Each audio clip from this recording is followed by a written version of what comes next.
নির্যাতন করা হয়েছে, আমরা এই নির্যাতনের প্রতিবাদ করার জন্য এখানে উপস্থিত হয়েছি। এই মাসুদউদ্দিন চৌধুরী অন্যান্য দপ্তরের সদস্যবৃন্দু, আসসালামু আলাইকুম। আজকে আমরা এখানে উপস্থিত হয়েছি। আমি মোহাম্মদ আবুল বাশার, সেন্ট্রাল ইউনিভার্সিটি, আমার লাইসেন্স নম্বর 112।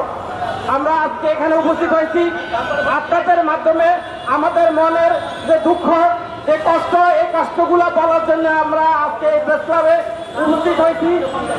আমাদের গত 17 বছরে যে অন্যায়, অবিচার, যে নির্যাতন আমাদের উপরে এবং আমাদের বর্তমান প্রধানমন্ত্রী তারেক রহমানের উপরে যে নির্যাতন করা হয়েছে, আমরা এই নির্যাতনের প্রতিবাদ করার জন্য এখানে উপস্থিত হয়েছি।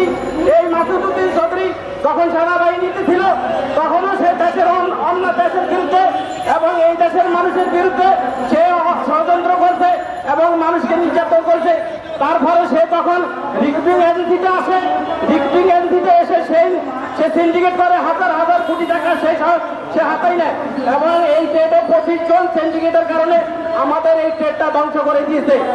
আপনারা জানেন গার্মেন্টসের পরে এই জনশক্তি রপ্তানি খাত দেশের উন্নয়ন, দেশের স্বাক্ষর, দেশের চাবিকাঠি। এই গার্মেন্টস খাতের পরে এই জনশক্তি রপ্তানি খাতকে এই 25 জন সিন্ডিকেট ধ্বংস করে দিয়েছে। আমরা এই 25 জন সিন্ডিকেটের ভোটারদের বিচার চাই। আপনাদের মাধ্যমে আপনারা দেশের মিডিয়া, দেশের প্রাণ, দেশের শক্তি, আপনারা যদি বিভিন্ন দপ্তরে যে অন্যায় অবিচার হয়, যে জুলুম হয়, এগুলো যদি পত্রিকার মাধ্যমে মানুষের সামনে তুলে না ধরেন, বিভিন্ন দপ্তরের সামনে তুলে না ধরেন, তাহলে এই নির্যাতন চলতে থাকবে যুগের পর যুগ।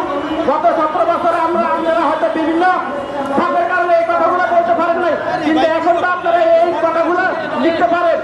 এখন বর্তমানে একটা টিকিটের দাম 70-75 হাজার টাকা, একটা টিকিটের দাম এখন লিখছে বিভিন্ন এয়ারলাইন্স। কি করে সম্ভব একটা টিকিটের দাম 70-75-80 হাজার টাকা? এখনো সিন্ডিকেট, এখন এই ট্রেডে সক্রিয়। আমি আমার ব্যক্তিগত মতামতের আপনারা দয়া করে এই যে দিকগুলো দেখবেন, এই দেশের ভাবমূর্তি যাতে সুন্দর হয়, আপনারা সেই চেষ্টা করবেন। আপনাদের মাধ্যমে আমি এই গুরুত্ব আহ্বান জানিয়ে আমি আমার সংক্ষিপ্ত বক্তব্য শেষ করছি। আসসালামু আলাইকুম ওয়া রাহমাতুল্লাহি ওয়া বারাকাতুহু।